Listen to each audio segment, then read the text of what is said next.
Hello student. Life science method B Ed में जो हम लोग पढ़ते हैं उसके दूसरे यूनिट के भाग में हम लोग देखते हैं डेवलपमेंट ऑफ इंस्ट्रक्शनल मटेरियल, जिसमें पहला पोर्शन है meaning of unit planning in life science. Unit planning in life science या इकाई योजना जीव विज्ञान में क्या है, इसके बारे में अभी हम लोग थोड़ा सा संक्षिप्त रूप में देखेंगे। यूनिट प्लानिंग या इकाई योजना, जिसको हम लोग देखेंगे नियोजन या योजना के रूप में, एक टीचर के लिए बहुत ही ज़्यादा ज़रूरी है। खास करके लाइफ साइंस टीचर के लिए जो भी करिकुलम वो पढ़ा रहा है उसका वो एक इकाई रूप में किस प्रकार से निर्माण करे कि वो पूरे करिकुलम रन करते समय, चाहे वो करिकुलम 1 ईयर हो चाहे वो 2 ईयर हो, दोनों तरह के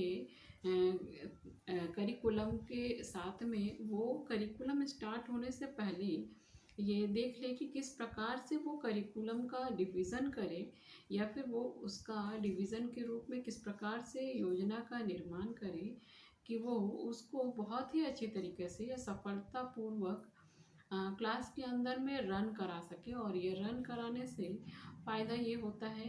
कि वो बहुत ही अच्छे तरीके से या प्रभावपूर्ण तरीके से, बहुत ही इफ़ेक्टिवली, बहुत ही जानदार रूप में वो क्लासरूम के अंदर अपनी सारी बातों को एक क्लास में, एक साल में, एक चैप्टर के लिए किस प्रकार से कन्वे करेगा, ये देखने की बात आती है। तो योजना के लिए शिक्षक को अपने वर्ष भर के कार्यों को इस प्रकार से बना लेना चाहिए, या एक सत्र के कार्य को इस प्रकार से बना लेना चाहिए, करिकुलम को अपने योजना में, अपने प्लानिंग में इस तरह का प्रकार से फिट कर लेना चाहिए जिससे कि वो बहुत ही अच्छे तरीके से उसको अपने करिकुलम को, पूरे वर्ष भर के करिकुलम को अच्छे तरीके से स्टूडेंट के पास में कन्वे कर सके। तो इस योजना के निर्माण के लिए शिक्षक अपने योजना को 3 भाग में बांटता है। पहला है वार्षिक योजना, दूसरा है इकाई योजना, और तीसरा है दैनिक पाठ योजना, yearly planning, unit planning and daily lesson planning. इस 3 भाग में शिक्षक अपने वर्ष भर के करिकुलम को बांट लेता है और फिर वो उस बात को पढ़ाना शुरू करता है। तो सबसे पहले हम लोग जीव विज्ञान में वार्षिक योजना, yearly planning in life science को देखेंगे। शिक्षक के पास जब करिकुलम आता है तो करिकुलम में जो भी सिलेबस रहते हैं अनेकों भाग में बटे रहते हैं, चैप्टरों में बटे रहते हैं। ये सिलेबस कभी किसी एक करिकुलम में 10 चैप्टर रहते हैं, 5 चैप्टर रहते हैं, 6 चैप्टर रहते हैं, 12 चैप्टर रहते हैं, 13 चैप्टर रहते हैं, 15 चैप्टर रहते हैं, और अनगिनत चैप्टर उसी प्रकार से रहते हैं। और शिक्षक का काम रहता है कि अपने पूरे वर्ष में किस प्रकार से उस बात को, किस प्रकार से योजना करे या नियोजन करे, प्लानिंग करे कि हर बात को वो अच्छे तरीके से सही समय पे, सही समय देते हुए, पूरा समय देते हुए, समय का पूरा उपयोग करते हुए, हर चैप्टर पे पूरी रीति से ध्यान देते हुए बच्चों के सामने उस बात को रखें। यहाँ पे देने के लिए या प्लानिंग बनाने के लिए कुछ बातों को ध्यान में रखना एक शिक्षक को बहुत ज़्यादा ज़रूरी होता है। सबसे पहली बात ये रहता है कि जितने भी एक साल में जितने भी वर्किंग डे है, उस बात को टीचर, या फिर एक सेशन में, 1 ईयर सेशन, 2 ईयर सेशन में जितने भी वर्किंग डे हैं उसको टीचर उस वर्किंग डे को देख ले, जांच ले। दूसरी बात ये कि उस वर्किंग डे में कितने पीरियड्स उस टीचर को मिल रहे हैं उसको भी थोड़ा सा ध्यान में रखे शिक्षक। तीसरी बात यह है कि जब वो वर्किंग डे है तो उस वर्किंग डे के अनुसार से लाइफ साइंस में वो उस बात को किस प्रकार से और कौन कौन सी बात को रखे कि पूरे वर्ष भर में सारा सिलेबस पूरा सुटेबली रन हो और समय के अंदर वो सारा जो भी प्रोग्राम है वो ख़त्म हो जाए। इस बात का वो टीचर ध्यान में रखें। इसमें सबसे पहली बात है कि जो भी पाठ्यक्रम है, जो भी सिलेबस है, उसमें जितने भी मेन टॉपिक हैं लाइफ साइंस के लिए उसको आइडेंटिफाई कर लेना। और दूसरी बात यह है कि उस आइडेंटिफाई सिलेबस को, चैप्टर को देख करके उसके अनुरूप उद्देश्य का निर्माण कर लेना। और तीसरी बात है कि उसमें जितने भी उद्देश्य हैं, जितने भी जीव विज्ञान के अंतर्गत जितने भी पाठ्यक्रम हैं, उसके लिए उन पाठ्यक्रमों को टॉपिक में या उसके इकाई में उसको बांट लेना। और हर विशेष विषय वस्तु के लिए, हर कॉन्सेप्ट के लिए उसकी प्रकृति के अनुरूप उसको देख लेना और समझ लेना। अगली बात यह है कि पाठ्यक्रम उद्देश्यों की पूर्ति के लिए जितने भी उद्देश्य वर्ष भर में या एक चैप्टर के लिए टीचर बनाया होता है, उस उद्देश्य की पूर्ति के लिए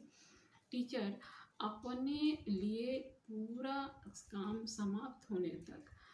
उस अनुभव को किस प्रकार से प्रदान करेगा, उस बात में विचार कर लेना। और फिर अंतिम कार्य ये है कि जितने भी योजना हैं उसमें किस किस सामग्री का प्रयोग, जितने भी क्लासेस बनाए, जितने भी काम बनाए, जितने भी चैप्टर हैं, उस चैप्टर के अनुसार से किन किन टीचिंग लर्निंग मटेरियल का इस्तेमाल एक टीचर करेगा, इस बात को भी ध्यान में रखना टीचर को चाहिए। यहाँ पे जब ये सारा काम कर लेता है टीचर, तो उसके बाद टीचर को इकाई योजना या यूनिट प्लानिंग करना होता है। वार्षिक योजना के बाद जब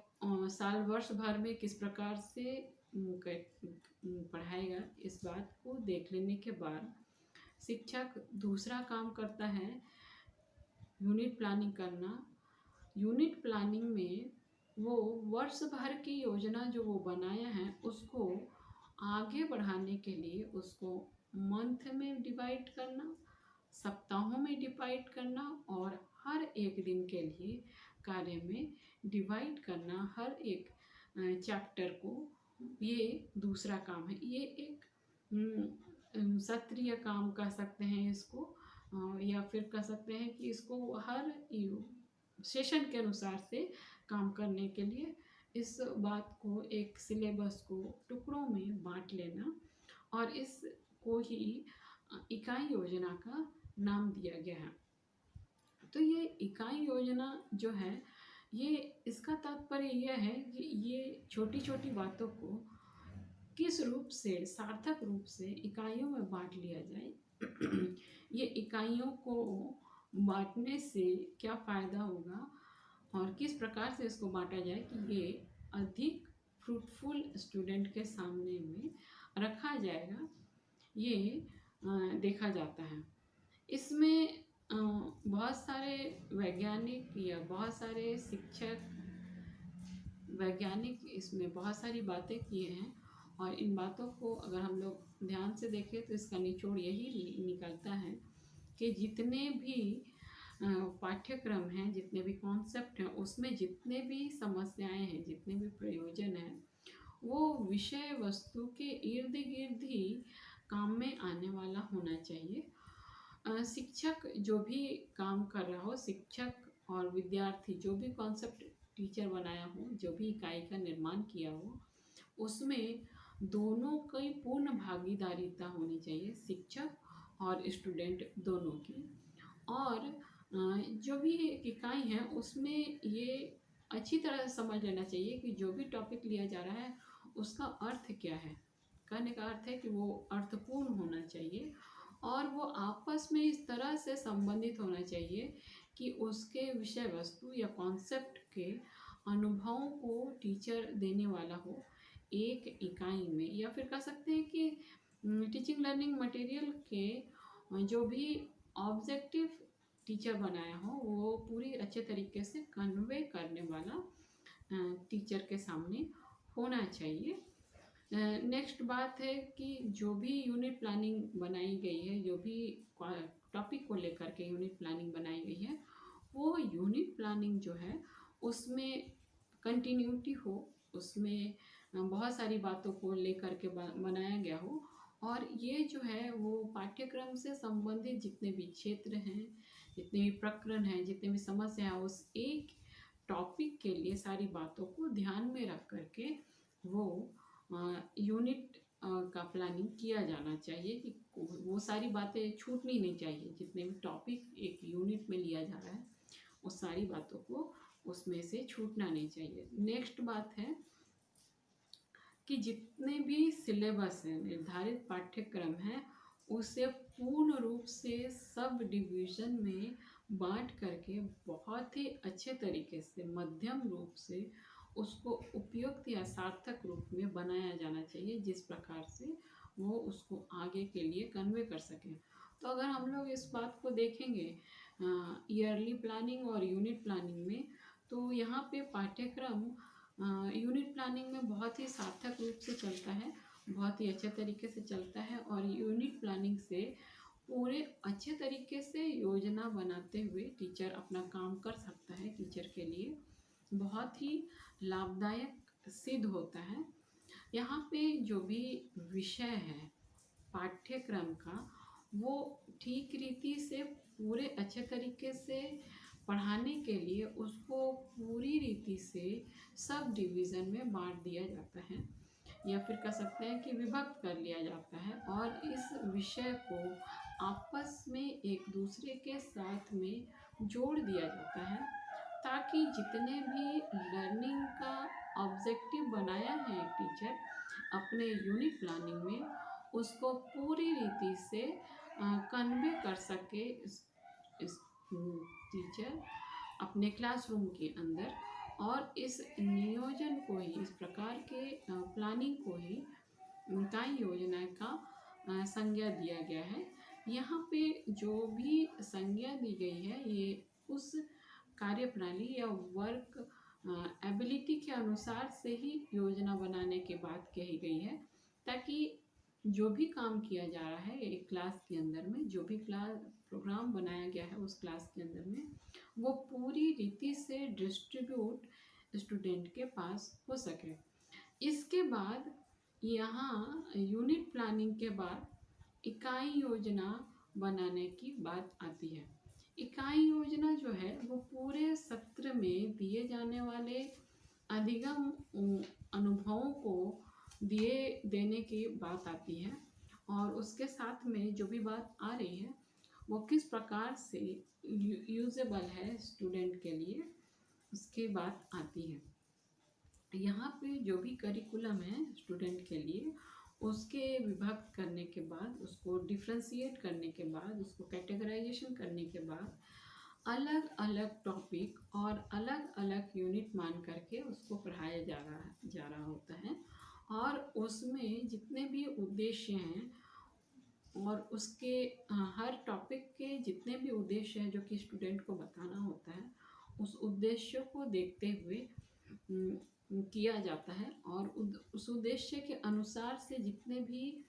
पढ़ाने के लिए एक टीचर एक क्लास के लिए जो भी प्रोग्राम बना रहा है, मान लीजिए एक इकाई योजना में एक क्लास के लिए जो टीचर बना रहा है, एक टॉपिक या दो टॉपिक लेके जा रहा है, उसको कैटेगराइजेशन करना और उसके लिए उद्देश्य बनाना, एक टीचर ये काम करता है। उद्देश्य बनाता है, कैटेगराइजेशन करता है, और कैटेगराइजेशन करने के बाद उस परफेक्ट क्लास के लिए, उस एक क्लास के लिए जिसके लिए वो टॉपिक चुना है, उद्देश्य बनाया, उसके लिए वो किस किस शिक्षण सहायक सामग्री का उपयोग, टीचिंग लर्निंग मटेरियल का उपयोग वो क्लास के अंदर करेगा, इसका भी टीचर योजना बना लेता है कि किस प्रकार से करेगा। अगर वो कुछ ऐसा विषय पढ़ाने जा रहा है, पेड़ पौधे पढ़ाने जा रहा है, तो प्लांट का अरेंजमेंट कर लेगा, पिक्चर्स अरेंजमेंट कर लेगा प्लांट का, 3D मॉडल्स अरेंजमेंट कर लेगा प्लांट का। इस प्रकार के अरेंजमेंट कर सकता है, ताकि वो अपने उस एक क्लास में जो भी पढ़ाने जा रहा है उसके उद्देश्य को पूरी रीति से वो टीचर फुलफिल कर सके। अगर मान लीजिए कि अगर इकाई का योजना बना रहा है और उस योजना में पेड़ पौधा या पशु पक्षी है, तो वो उस इकाई में बहुत सारी बातों को रख सकता है, जैसे आसपास में मिलने वाले पेड़ पौधे, आसपास में मिलने वाले जीव जंतु पक्षी, आसपास में मिलने वाले कीड़े मकोड़े, प्रक्रिया। अगर हमारी बॉडी के बारे में पढ़ाया जा रहा है तो हमारे बॉडी से संबंधित बातें, शारीरिक प्रणाली। अगर जीव जंतु हमारे जीवन में किस प्रकार से महत्वपूर्ण रखते हैं, तो हमारे जीवन में महत्ता,